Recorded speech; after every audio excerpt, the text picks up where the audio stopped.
విజయ్ దేవరకొండ గారి కింగ్డమ్ సినిమాని చూడటం జరిగింది. నేను చాలా సినిమాలు అంటే ఇంట్రెస్ట్గా పెట్టి చూస్తాము, అవి అలా గుర్తుండిపోతాయి మనకి. ఇంకా సినిమాలంటే తెలుగు వాళ్ళకి చాలా ఇంట్రెస్ట్, చాలామంది చూస్తుంటారు. వాళ్ళు మేబీ జస్ట్ మర్చిపోతుండొచ్చు. నేను డబ్బింగ్ సినిమాలు కూడా చాలా చూశాను. వాటిల్లో వచ్చాడు గెలిచాడు అని జీవ తాప్సీ రమణ, అతని పేరు ఏదో మర్చిపోయా, అతని క్యారెక్టర్ పేరు రమణ. అందులో ఆ సినిమా సడన్గా స్ట్రైక్ అయింది. ఫస్ట్ ఈ సినిమా స్టోరీ వినగానే, కింగ్డమ్ స్టోరీ వినగానే స్ట్రైక్ అయింది. గూగుల్లో ఖచ్చితంగా 20 నిమిషాల్లో సెర్చ్ చేస్తే వచ్చేసింది నేను చూసిన సినిమా. ఎందుకంటే సినిమా పేరు గుర్తులేదు, జీవానా గాథ గుర్తులేదు. అదే సమయంలో ఇంకొక సినిమా కూడా గుర్తొచ్చింది, అది అథర్వ. మాట్లాడుతూ ఉండే కొద్దీ వేరే వాళ్ళతో అది గుర్తొచ్చేసింది, అథర్వ సినిమా. అది 2022లో వచ్చింది. ట్రిగ్గర్ దాని పేరు. ట్రిగ్గర్, వచ్చాడు గెలిచాడు, వాందాన్ వేండ్రానో ఏదో ఉంది తమిళ్లో సినిమా పేరు. ఈ 2 సినిమాలని గుర్తు చేస్తుంది కింగ్డమ్. ఈ 2 సినిమాలను గుర్తు చేస్తుంది.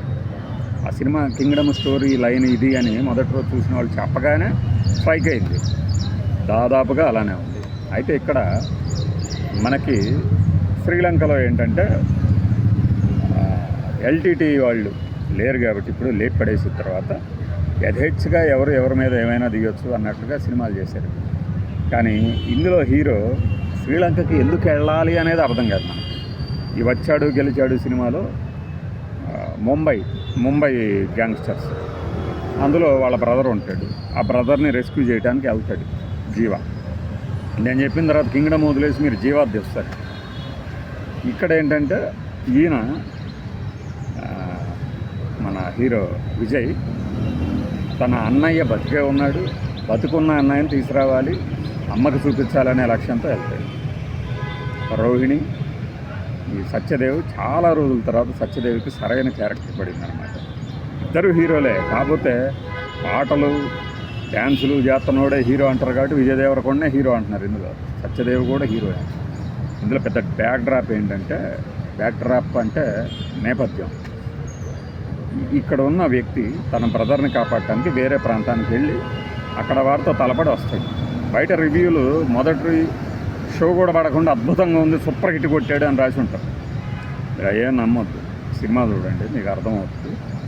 చాలా సింపుల్. వేరే ప్రాంతానికి వెళ్ళి తన బ్రదర్ని తీసుకురావడానికి ఆయన పడిన తపన. అయితే ఏంటంటే ఈ మధ్యకాలంలో అతని వరుసగా ఫ్లాప్ అయిన తర్వాత విజయ్ దేవరకొండది, అతనిలో ఒక మంచి నటుడు ఉన్నాడు. పాత సినిమాల ఇమేజ్ అంతా పోగొట్టుకోవడానికి ట్రై చేస్తున్నాడు. దానిలో సక్సెస్ అయ్యాడు కూడా. అంటే సినిమా సక్సెస్ అవుతుందా లేదా అన్నది మనం చెప్పలేం. ఎందుకంటే బోర్డమ్ ఉంది, మనకి కథ తెలిసిపోతుంది. ఫస్ట్ హాఫ్లోనే తెలిసిపోతుంది అన్న ఎవరు తమ్ముడు ఎవరు తెలుసుకుంటారు. సో ఇక అక్కడి నుంచి మళ్ళీ వెనక్కి తీసుకురావడం ఎలా, దీని మీదే ఉంటుంది. నాకు చిరంజీవి గారి కిరాతకుడు సినిమా గుర్తొచ్చింది. ఇంకా మనకు చాలా సినిమాలు ఎక్కువ చూసిన వాళ్ళకి ఎక్కువ గుర్తొస్తాయి. బట్ ఇందులో బ్యాక్ డ్రాప్ ఇదైతే మైనస్ పాయింట్ ఏంటంటే ఎంటర్టైన్మెంట్ లేదు, సాంగ్స్ మంచివి లేవు, అంతే. ఇంకా ఈ సినిమా చూడాలా వద్దా అనేది ఇక మీ ఇంట్రెస్ట్ని బట్టి ఉంటుంది. ఇప్పుడు సూపర్ స్టార్ కృష్ణ గారికి చిరంజీవి గారికి అభిమానం ఉన్నది. ఏ సినిమా రిలీజ్ అయినా చూస్తారు, బాగాలేకపోతే ఎందుకు బాగాలేదు అని అయినా చూస్తారు. అట్లా చూసేంత ఫాలోయింగ్ అనుకుంటే ఈ సినిమాను చూస్తారు. లేదంటే ఏదో ఈ నెలలోనో వచ్చే నెలలోనో ఇంకా 15 డేస్లోనే ఓటీటీకి ఇస్తారంటున్నారు కాబట్టి అందులో అయినా చూస్తారు. ఇక ఇంతకు మించి నేను చెప్తున్నాను కదా, విజయ్ దేవరకొండ మీద ఉన్నటువంటి ఈ పనికి మాలిన కుర్ర బ్యాచ్ ఒకటి ఉంటుంది కదా, ఊగిపోతే అని ఉంటారు వాళ్ళు. ఇకపై అతని నుంచి అలాంటి సినిమాలు ఎక్స్పెక్ట్ చేయొద్దు. అతను చాలా డిఫరెంట్ సినిమాలు చేస్తాడు, అతని దగ్గర ఆ క్యాపబిలిటీ ఉంది.